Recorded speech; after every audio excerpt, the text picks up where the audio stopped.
Petite bourgeoisie intellectuelle, c'est les profs, c'est moi, c'est toi. Et en fait, tous ces gens-là, de quel côté ils vont basculer? Mais le mouvement des Gilets jaunes a été exemplaire de ce point de vue-là. Ils ont massivement basculé du côté de la bourgeoisie et pas du côté des Gilets jaunes.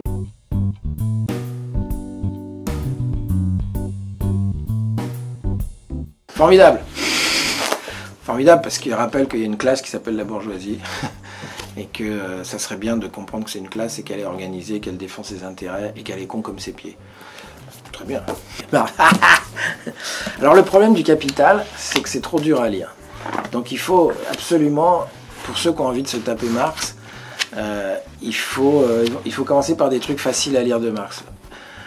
Mais c'est le 18 Brumaire, c'est d'autres trucs que le Capital. Le Capital, on n'a pas fait mieux, mais c'est mieux de lire des livres qui parlent du Capital que de lire le Capital. Ben là, je suis mort de rire, je suis tombé sur Marx par Trotsky. Je fais ouais. Et donc en fait, je savais pas, mais Trotsky a écrit un bouquin de vulgarisation du Capital pour expliquer calmement le Capital. Je dis wow. Et donc je suis en train de le lire, c'est génial. Après, il faudrait faire Marx par Trotsky par. Alors Debord, non mais le problème c'est que tous ces bouquins ils sont pas évidents à lire si tu veux, enfin à part Bégodeau, mais les deux que tu me donnes là, c'est des bouquins qui s'adressent à la petite bourgeoisie intellectuelle. C'est très important. Ça je vais dire un truc. Il y a un mec qui s'appelle Gramsci, qui crée le Parti communiste en Italie. Il comprend un truc. Il dit en fait, Marx pense qu'il y a deux classes. Il y a les prolétaires et les bourgeois. Les bourgeois sont ceux qui possèdent les outils de production, qui font travailler les autres qui possèdent rien. Bon, d'accord, ok. Sauf qu'il dit en fait non. Il y a une troisième classe entre les deux, une classe tampon qui est la petite bourgeoisie intellectuelle. Et en fait, tout l'enjeu de la lutte des classes, c'est de savoir de quel côté elle va basculer. Et donc les conférences gesticulées, elles s'adressent à la petite bourgeoisie intellectuelle. La petite bourgeoisie intellectuelle, c'est les profs, c'est moi, c'est toi, enfin c'est Maïf, Camif, Télérama, enfin tu vois, c'est les gens qui n'ont pas de capital financier, mais qui ont un capital culturel, qui comprennent, qui sont... Tu vois. Et en fait, tous ces gens-là, de quel côté ils vont basculer? Mais le mouvement des Gilets jaunes a été exemplaire de ce point de vue-là. Ils ont massivement basculé du côté de la bourgeoisie et pas du côté des Gilets jaunes. Enfin, moi, ce que j'ai vu, enfin, si tu veux, à cause du gag du Front National, à cause du racisme. Ouais, les Gilets jaunes sont racistes. Bah oui, on l'a vu, hein, le truc avec Finkielkraut, c'était quand même extraordinaire. C'est magnifique, tu vois. Je veux dire, c'est génial, tu vois. Ouais, la preuve, ils sont antisémites, les Gilets jaunes sont antisémites. Ouais, trop bien. Et donc, le problème d'un truc comme ça, c'est que lui, il s'adresse à la petite bourgeoisie intellectuelle. C'est super, c'est pas évident à lire parce que ça fonctionne. Mais en gros, il dit un truc génial là-dedans. Il dit, il comprend la pensée unique un peu avant tout le monde. Et il dit, on va dans une société où la seule chose qu'on va nous dire, c'est ce qui est. Et ce qui apparaît est bon et ce qui est bon apparaît. Enfin, l'idée de la société du spectacle, c'est de dire, on va plus pouvoir penser la critique. Et on est dans cette société où ça devient extrêmement difficile de penser la critique. C'est pour ça que je trouve que Macron est con d'envoyer l'armée et les flics. Je trouve qu'en faisant ça, il nous repermet de comprendre qu'on est l'objet d'une agression. Tu vois le truc? Alors qu'il jouerait plutôt ça serait plus malin. Je veux dire, je suis sûr qu'il pouvait récupérer les gilets jaunes. Il avait une façon de le faire. Au lieu de ça, il envoie l'armée, il envoie les flics pour tirer sur les gens.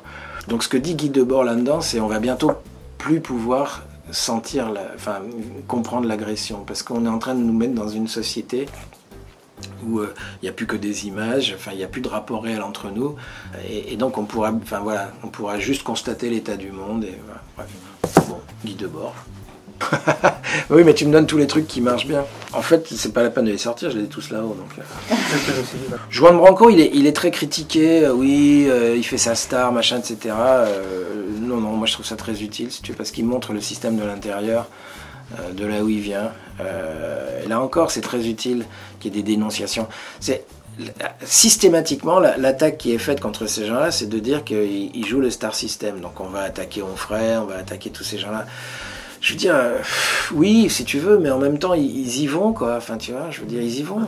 Je trouve Étienne courageux, Étienne Chouard, si tu veux. Je veux dire, avec ce qu'il prend dans la gueule.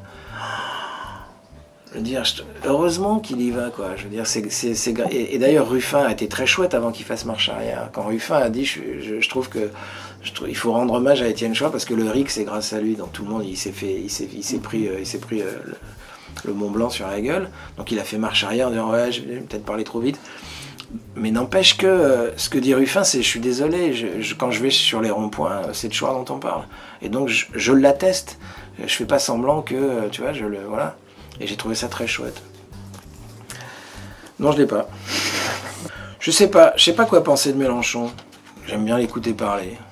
Je trouve que c'est vrai que c'est un brillant orateur. Apparemment, il se met à faire du tort au mouvement lui-même. C'est ce que disent les gens. Moi, ce mec m'est sympathique. Je voudrais pas être à sa place. Je veux dire, moi, je prends pas des risques pareils.